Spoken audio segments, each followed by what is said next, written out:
ადამიანი საერთოდ შორს უნდა იყოს განათლებისგან, როცა ეკლესიას მორალის საწინააღმდეგო ცვლას აუჯერებს მორალით აბურეთკებით სირბილი მორალით ზოგიერთ თქვენ ჯერ თავად დაალაგეთ საკუთარ ორგანიზაციებში ეხლა ბევრად ცივილურია თქვენი მესიჯები ამას გეთანხმებით მაგრამ მორალზე თუ ვლაპარაკობ ჯერ იმ ადამიანებს მიხედავთ ერთი წუთი აქ ლაპარაკი არ არის პიროვნულ მორალზე აქ არის ლაპარაკი იმაზე რომ რომელი ტოტალური მორალი არ არსებობს რა ცოტა ტერმინებს დაუკვირდით რას ლაპარაკობთ მომისმინეთ კარგი რომ ტოტალური მორალი კი არ არსებობს არსებობს ღვთის სიტყვა და ეკლესიის თითოეული წევრი ღვთის სიტყვას აფიქსირებს თქვენ თუ ერთი წუთით მოისმინეთ იცით რა არის თუ გინდათ გაიგოთ ღვთის სიტყვა რა არის ჯერ უნდა წაიკითხოთ ღვთის სიტყვა თუ არ იცით კითხული მაქვს ბიბლია მე ვკითხულობ ბიბლია არ გეკითხება წაკითხული ნუ ლაპარაკობთ ესე და ძალიან ჩემს მაგივრად ნუ მპასუხობთ მე მთელი ცხოვრება ვცდილობ გავიგო ბიბლია ამიტომ ძალიან კარგად გასაგებია შეგიძლიათ რომ წაიკითხოთ მაგრამ მაშინ სიტყვა არის მშვიდობა გასაგებია სიყვარული უბიწოება და რაც შეიძლება ნაკლები აგრესია გააგრძელეთ ღვთის სიტყვა არის უბიწოება ღვთის სიტყვა არის კეთილგონიერება, ღვთის სიტყვა არის კეთილი სიტყვა და გაიყავით კეთილგონიერად განწყობილი იმ ადამიანის მიმართ, ვინც არის თავისუფლად მამა ალექსანდრე, შეკითხვა ის აქციები, რომელშიც ეკლესია ერთი წუთი მამა ალექსანდრე შეკითხვას დაგისვამ და შემდეგ დაგასრულებინეთ პიროვნების მიმართ, ხოლო მოვლენის მიმართ უარყოფითი განწყობილება აქვს. შეისწავლეთ ის მოვლენა კარგად. მაქვს აგერ და თუ ჩართავთ მერე ნახავთ. უკაცრავად, მამა ალექსანდრე, ის აქციები, რომელშიც სასულიერო პირებიც მონაწილეობენ, რა შედეგის მომტანი შეიძლება იყოს? ან ვისკენაა მიმართული ეს რასახის აქცია? აი მე სამედიცინო დასკვნას მოგითხრათ, შეიძლება რო გაჩვენოთ? რის დასკვნას? ეს არის მსოფლიო ჯანდაცვის ორგანიზაციის დასკვნა, რომელშიც ნაჩვენებია, აი აჩვენეთ. რომელშიც ნაჩვენებია დიახ, ჩანს ეკრანზე. შიცით დაავადებული ადამიანთა რიცხვი პოსტსაბჭოთა სივრცეში. აქ არის სასომხეთი, აზერბაიჯანი, ბელორუსი, რუსეთი, საქართველო და აი ეს ყველაზე მაღალი რაც არის, აი ამ სიმაღლე, არის უკრაინა. და კი ბატონო, თქვენ შეიძლება იტყვით, რომ იქ პროსტიტუციაა განვითარებული და ამიტომ, მაგრამ არა. აი საიდან იწყება უკრაინაში შიცის დაავადებულთა აი ესეთ გიჟური ვარდნა ზევით. ეს არის 94 წელი და ნახეთ. თუ ჩანს 2012 წელში როგორი რიცხვია.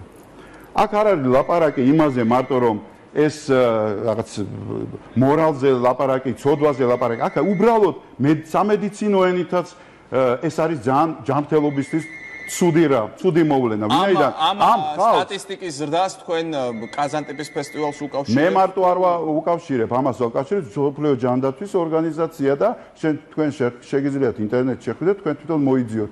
ეს არის ის წლები, როცა კაზანტეპში 100,000-ობით ადამიანი ჩადის და აი ესე პროგრესული ადამიანები, რომლებიც რატომღაც ავადდებიან შემდეგ შიცი და ძალიან მძიმეა მათი მომავალი ცხოვრება. უბრალოდ ჩვენი დრო იწურება და მე ნათიას ბატონო ალექსანდრე მორიგი დეზინფორმაცია მოგვაწოდა არავითარი კვლევა ჯანდაცვის მსოფლიო ორგანიზაციას არ გამოუქვეყნებია არც კი ჩაუტარებია იმასთან დაკავშირებით კაზანტეპის ფესტივალის შედეგად იზრდება თუ არა შიცით დაავადებულთა რიცხვი და დარწმუნებული ვარ რომ ეს ასეც არ არის ამის საჭიროება რო ყოფილიყო რა თქმა უნდა ასეთ კვლევა გვექნებოდა ასე რომ თქვენ ადამიანები შეგყავთ ისევ და ისევ შედით ინტერნეტში და არა არ უნდა ინტერნეტი არავითარი მსგავსი ინფორმაცია ინტერნეტში არ არის და თქვენ შეგბრძანდით და ნახეთ ეს მოგაწოდეთ აგერ ნანახი მაქვს და ტყუილი არსად ინტერნეტში ესეთი ინფორმაცია არ არსებობს სადაც წერია რომ კაზანტეპის შედეგად იზრდება შიცი დაავადებულთა რიცხვი ასეთი ინფორმაცია და ასეთი კვლევა არ არსებობს ბატონო ალექსანდრე ეს არის მიზანმიმართული დეზინფორმაცია და მიზანმიმართული ასე ვთქვათ კამპანია კაზანტეპის ფესტივალის წინააღმდეგ მაგრამ მე კიდევ ერთხელ ვიმეორებ თქვენ გააქვთ უფლება გქონდეთ თქვენი აზრი იხელმძღვანელოთ თქვენი მორალი თქვენი შეხედულებებით გამოთქვათ თქვენი აზრი და ამაში არაფერი ცუდი არ არის